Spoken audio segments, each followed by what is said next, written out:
Hi there, and welcome to another episode of 411 Pop Culture. I'm your host, Justin Steele, and with me is Danielle Almendra. How you doing tonight, Danielle? Very well.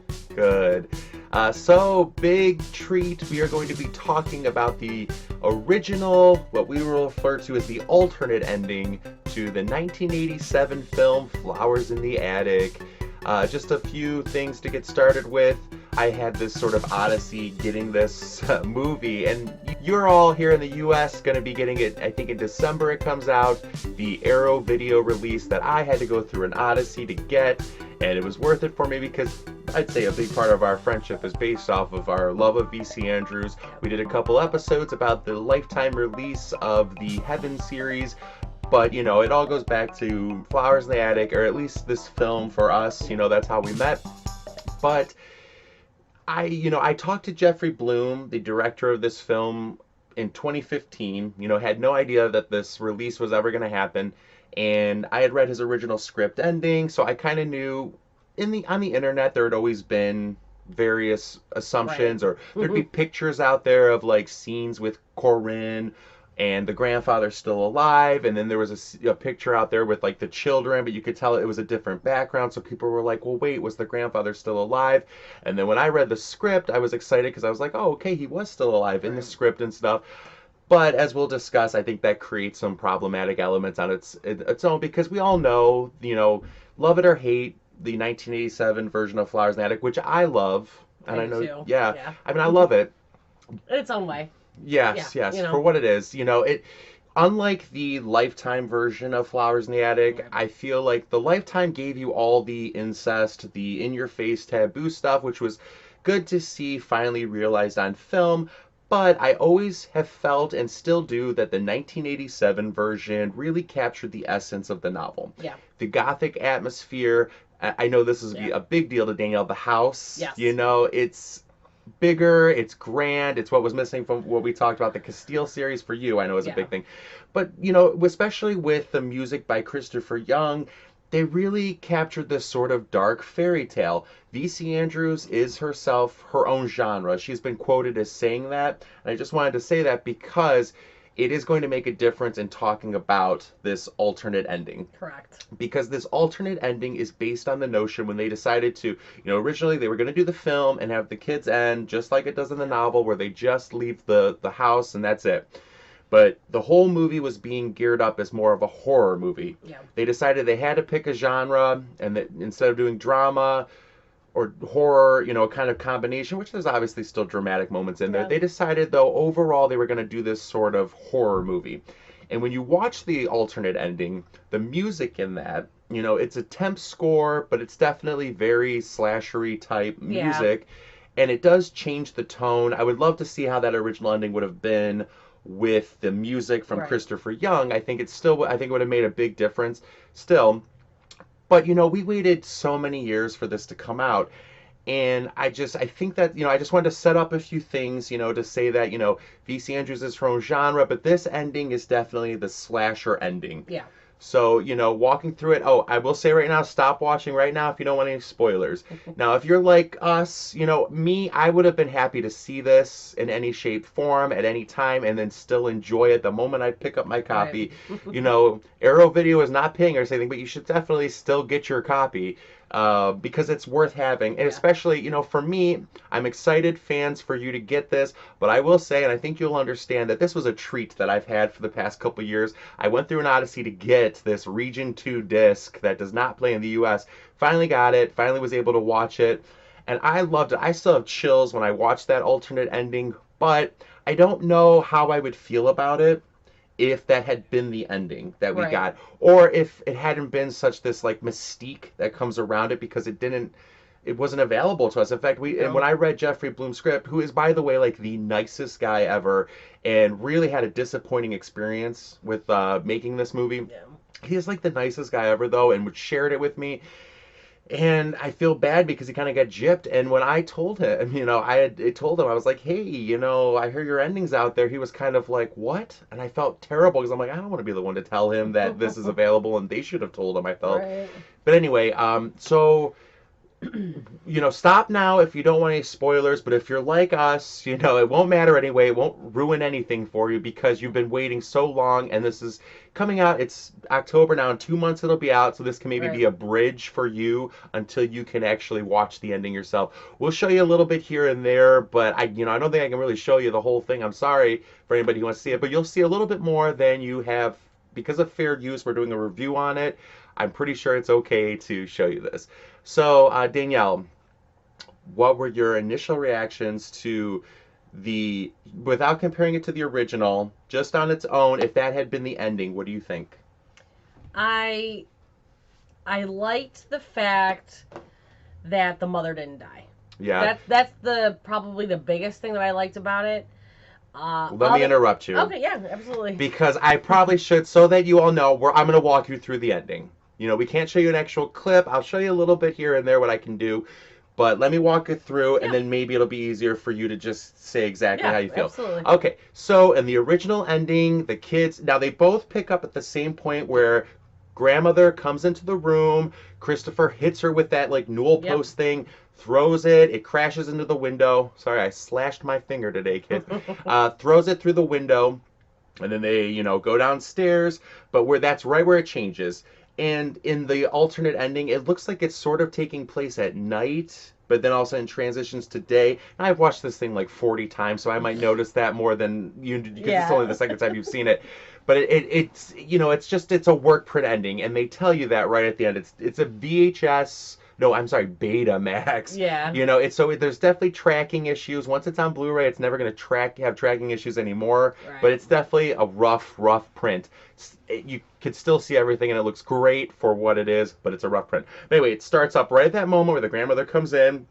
The kids then escape the room. They're walking down the hall, and they have a confrontation with that caretaker that's been like menacing throughout the whole movie. So that has sort of a closure that doesn't in the released theatrical version. Correct.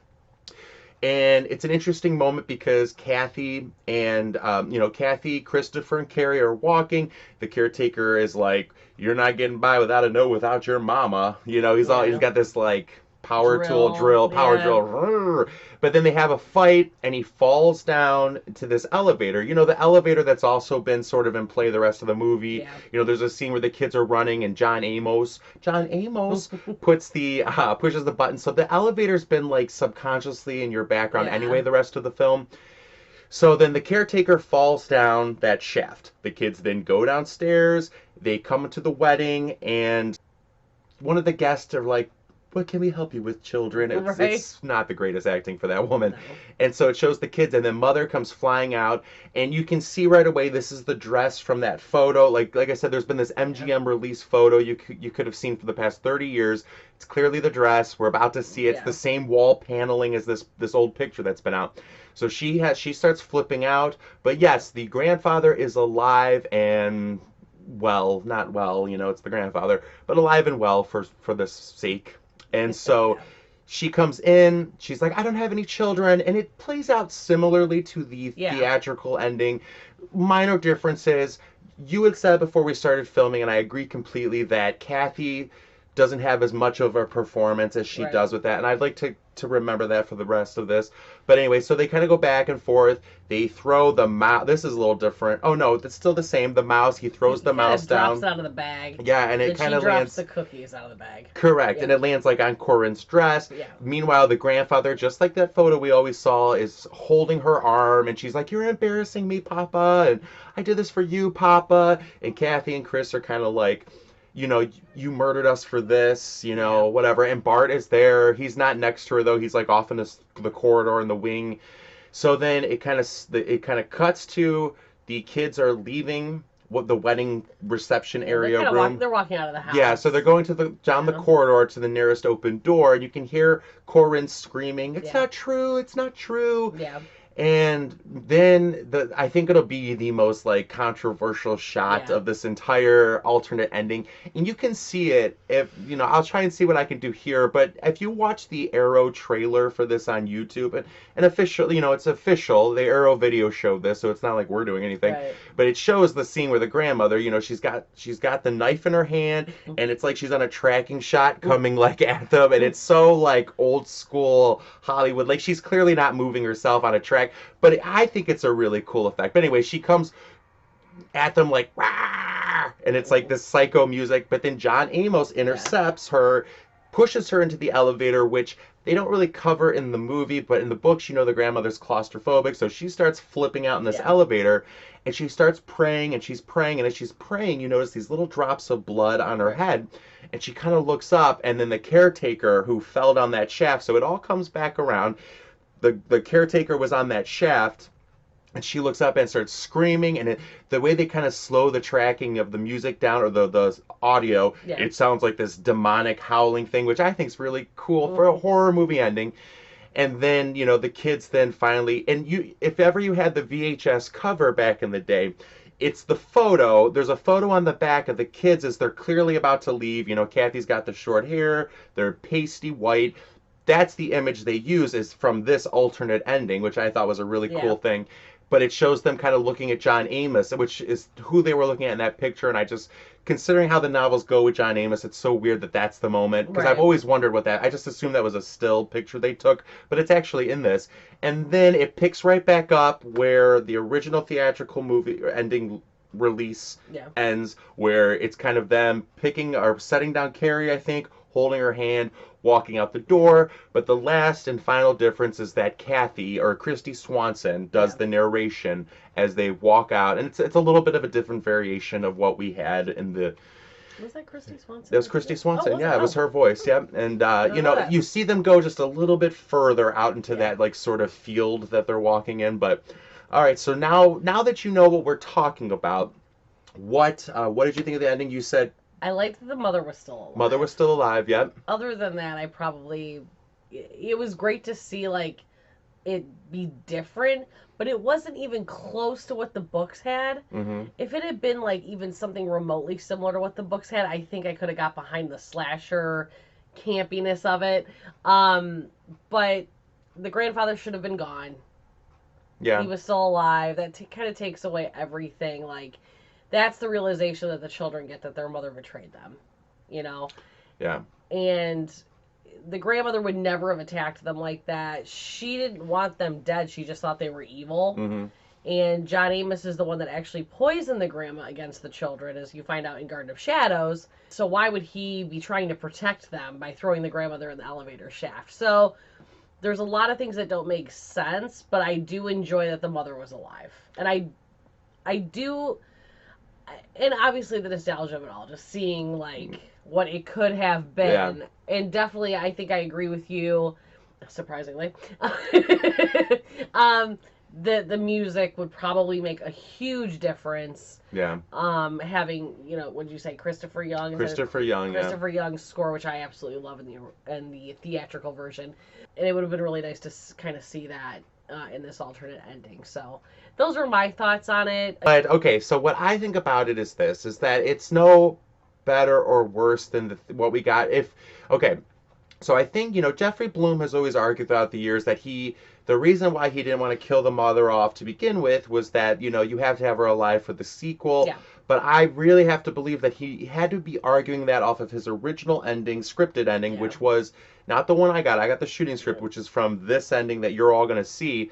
But his original ending just had the kids walking out the door. And I have to think that he's arguing for that point, because in this ending, you still, yes, I think it's problematic that the grandfather's alive, because what revenge, Bart already knows in this ending, just like the theatrical one, Bart already knows that Corin has these kids, so what revenge could Kathy really take on any of them? There's still two things I want to get my hands on. One day, the Petals on the Wind script that was written for the theatrical release of 1987's movie, Kristy Swanson and Louise Fletcher have both been quoted as saying that they had a copy of it.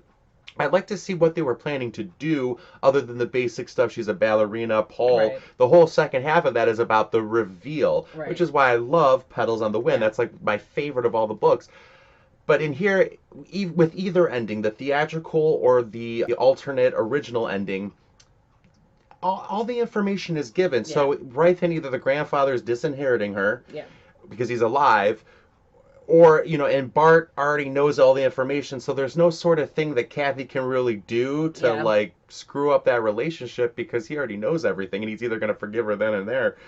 But maybe it was if the grandfather actually believed Corinne that those weren't her kids. Sure. And then Kathy has to kind of come back and, like, maybe prove it. Or the grandfather's dead and, like, has to go to Bart with proof or something like that. Hey, look at us trying to make up like I like it though. I mean, I story. really, because that is still my thought of like, what Yeah. would they have done, you know? Yeah. And I think that could work. They could have done that. I really do like it though. You know, I like that it's available. I don't know if, you know, I remember the first time I watched Flowers in the Attic, the movie. I had read the first book, maybe even the second book.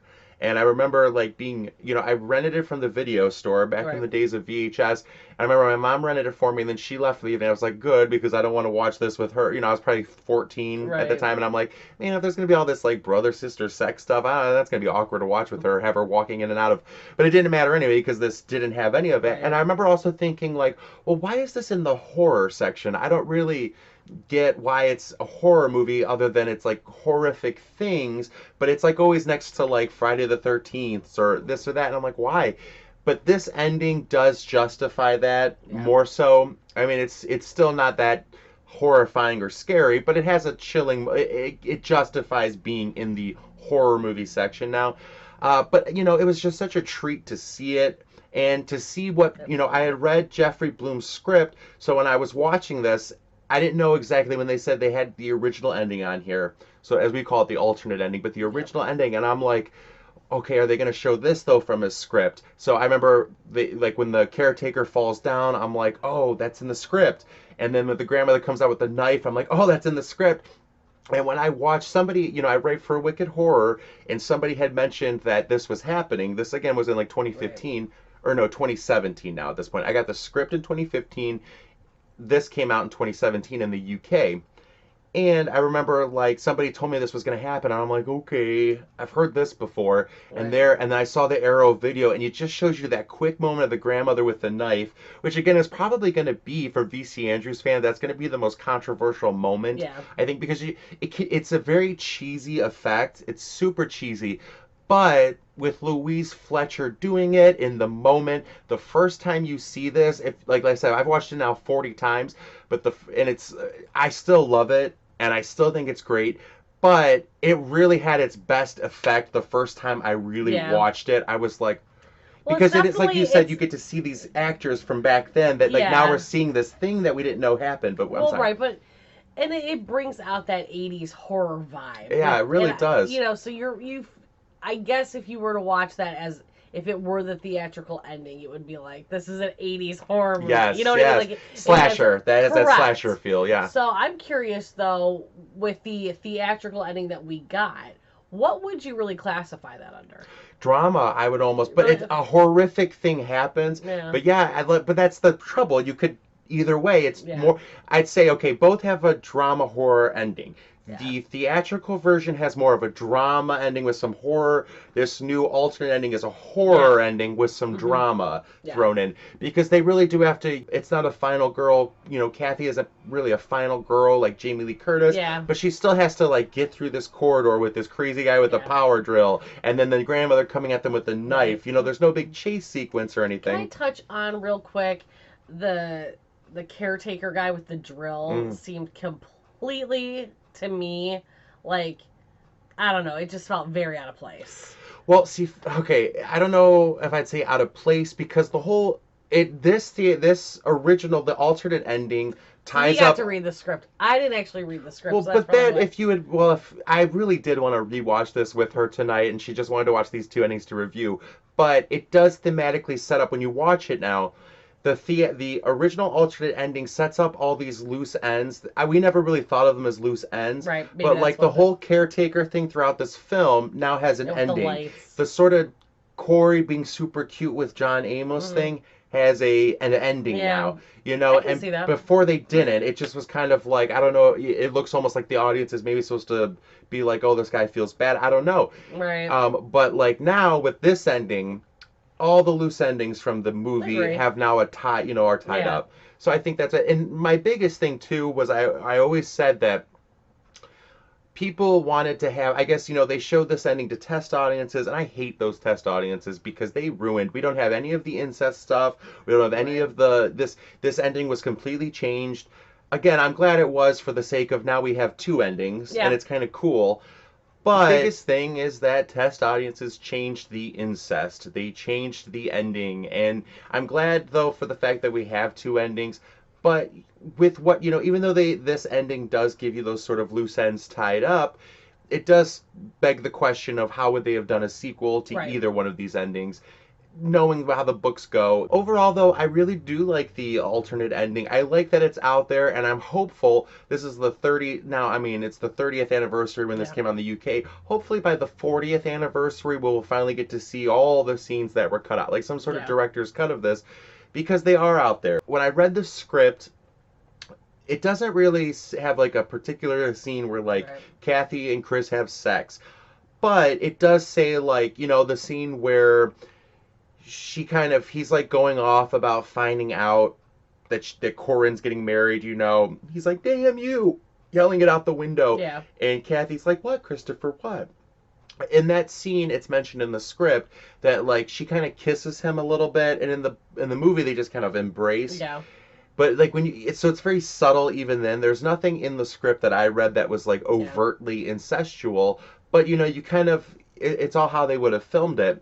And I think like in that moment she starts to kiss him a little bit too. And I guess that's what they said. And these test audiences, this is kind of what annoyed me about it too, was that they were grossed out by those moments. But that is what these books are about. Right. And so as a fan, you kind of go in. Again, I mentioned this in the Steele thing though, that seeing the incest in these movies now, I'm fine with it. We were waiting. But it still was a little hard to watch. Yeah. Just seeing it, I'm kind of like, oh, that's what it always looked like. Like, ugh, I am uncomfortable. Because when you're reading it in a book, you're coming from that point of view, and it's like a love story. It's this gothic romance in a way. When you're reading it, you're really into the character, though. Right. So, I mean, you're getting every one of their thoughts, every little horrific thing, even with the Castile series. When you watch the movie, even though you know the book's on the back of your head, when you watch, though, it's not in the forefront of your mind, like what the feelings were, what their inner thoughts are, which especially is why you always say... Especially because of the voiceover. Yes, thank you. I'm glad you led into that. Yeah, the voiceover really sets this tone, and that's what I think I love about the 1987 version was Christopher Young's music, Jeffrey Bloom's direction, and the voiceover. It really helps. But you get the voiceover, and it really does set this tone. And so you could watch a scene like that, because in the Lifetime remake, they did it at the beginning and the end, the voiceover. But in the 1987 version, it's sprinkled throughout, like arsenic on a donut. It's sprinkled out. But overall, the ending is exciting. I think people will have a reaction to it. It's something we've been waiting to see. It doesn't solve all the problems of the film. No. I think the theatrical version is still fine. A little bit, we're always going to have that eat the cookie moment that people are always going to laugh at because it is absurd. But Kathy definitely gets more of a performance, I think, in the theatrical version, where in the alternate original cut, she's just part of the ensemble almost. But the grandmother coming out, I really did like the scene though where she's like stuck in the elevator. I remember reading that in the script, thinking it was a pretty cool concept, and it's roughly presented to you here. But it's still kind of horrifying to see her, correct. And from a horror point of view, it does show the sort of, this isn't a religiously horror movie like The Exorcist or Rosemary's Baby, but it's sort of an homage to that sort of horror, as well as the slasher with the knife coming out. So it just would have been interesting to see. So when people do start to see this ending, I'm curious as to the reaction. I'm curious to see how they're going to be with it. So I hope you comment and respond. Is there anything else you wanted to say about the endings?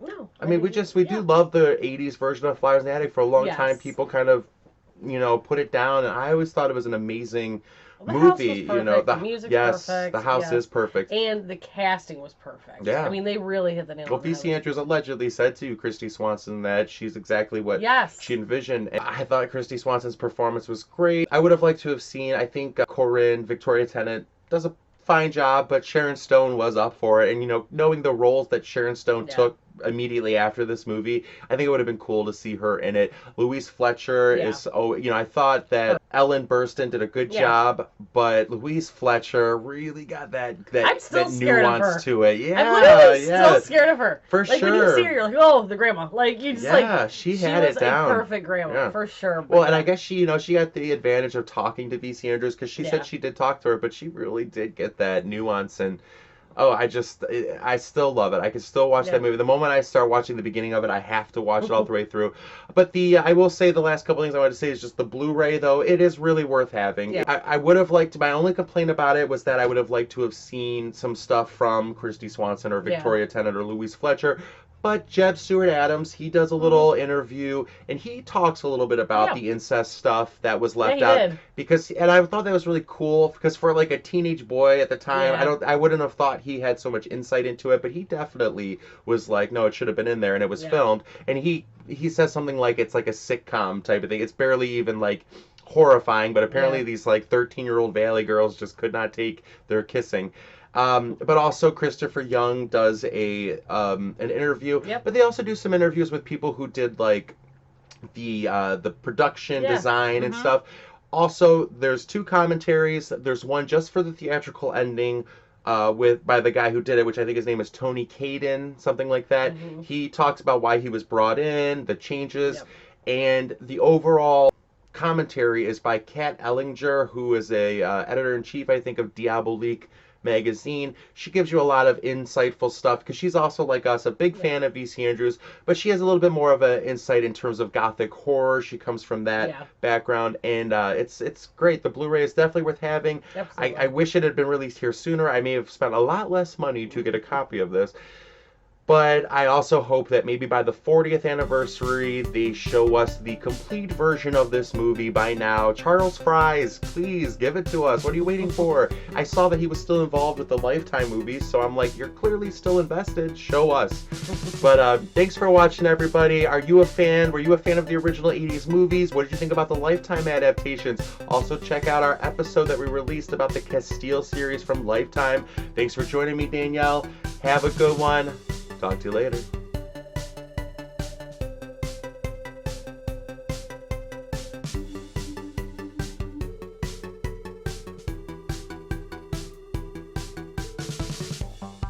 Here we go. I mean, really? Oh my God, it looks like shit. I think they changed the incest. They changed the ending. And either way, these movies... All right, I'm done. Okay.